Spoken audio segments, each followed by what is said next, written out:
In most modern wars before the Ukraine war, major countries' air forces had a lot of tactics, techniques and procedures, as well as lessons learned and lessons identified, changed because they were developed in airspaces where there wasn't much serious threat from the enemy. And to be fair, over the last 20 years, NATO and other major countries like Russia have had either air superiority or even air supremacy in countries like Syria, Iraq and Afghanistan, meaning they had control of the skies. Because of this, those and other major militaries' close air support and joint terminal attack controller skills have been improved based on these conditions.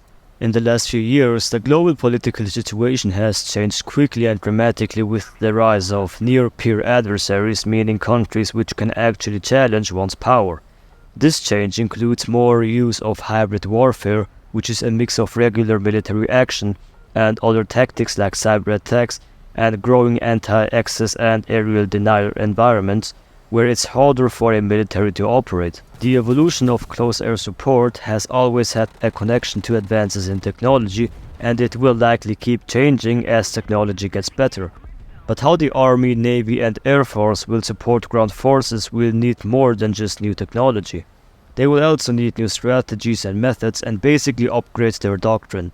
Now bear in mind that the things I'm going to talk about today will only really be relevant for more advanced militaries of the world.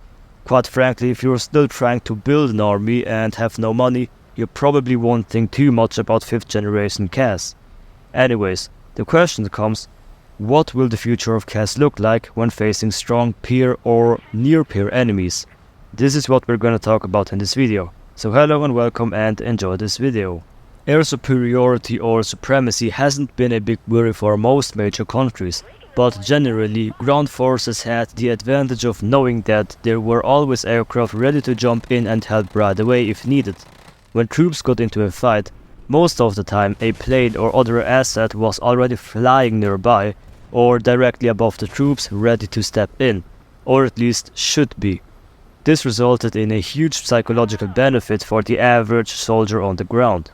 In the last few years, global politics has changed fast and brought new kinds of threats.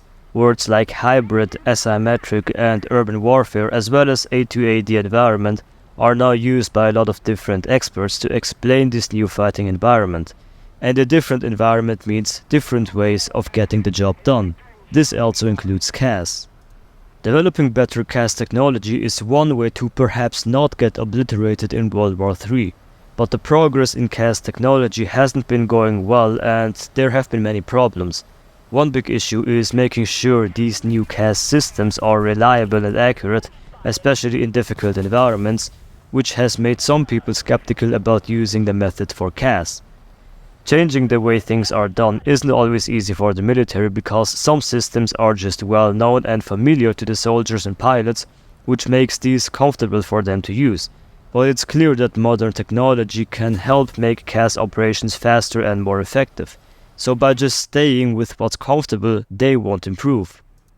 Now, as technology improves, militaries need to make better use of their current training resources to keep providing strong training.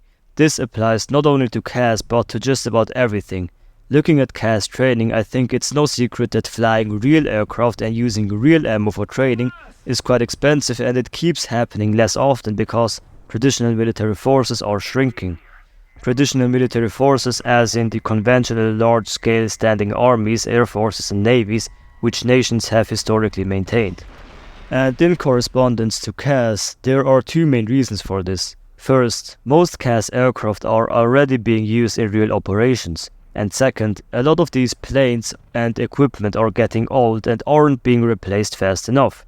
I mean, the A-10, for example, entered service in 1976 and the Su-25 entered service in 1975. Both planes have been specifically designed to provide close air support. The previously mentioned reasons are why using training tools like simulators and other high-tech equipment is very important to get aircrews and troops ready for future missions. This would also mean that any resistance against using new technology would have to stop.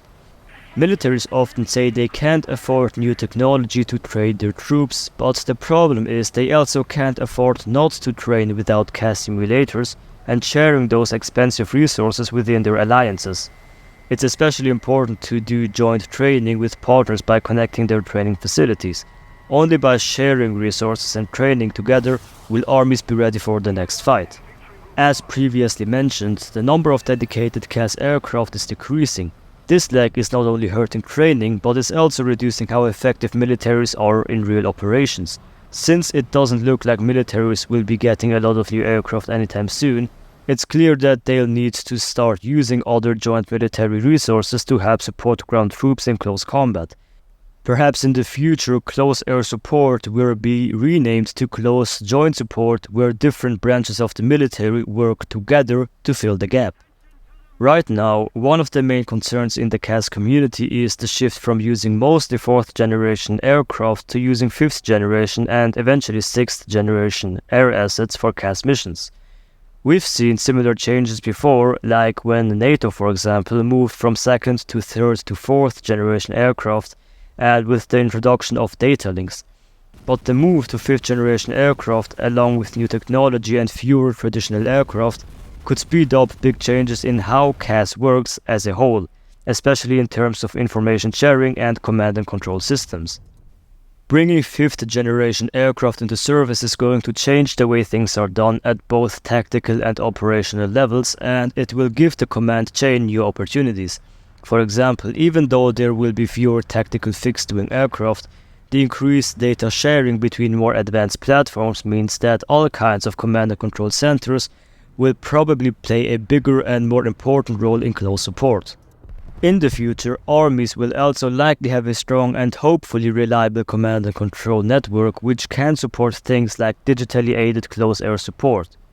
Digitally aided close air support will allow crews and joint terminal attack controllers to connect systems and weapons and make the CAS process faster and easier, with a clearer view of the battlefield and better results with fewer steps. Within military alliances, not all member countries will have this technology right away, which means there could be a gap in capabilities. It's going to be important for everyone to work together, share data, and prioritize missions based on the resources they have. This kind of teamwork will need trust and cooperation between different military branches and countries, going beyond just the military side of things. There are ongoing studies into the use of network-enabled munitions like the small diameter bombs, which can be reprogrammed while they're in the air. This would give more flexibility and allow for better decisions in real time. Similarly, the US is already working on weapons that can fly in swarms and work together to attack targets.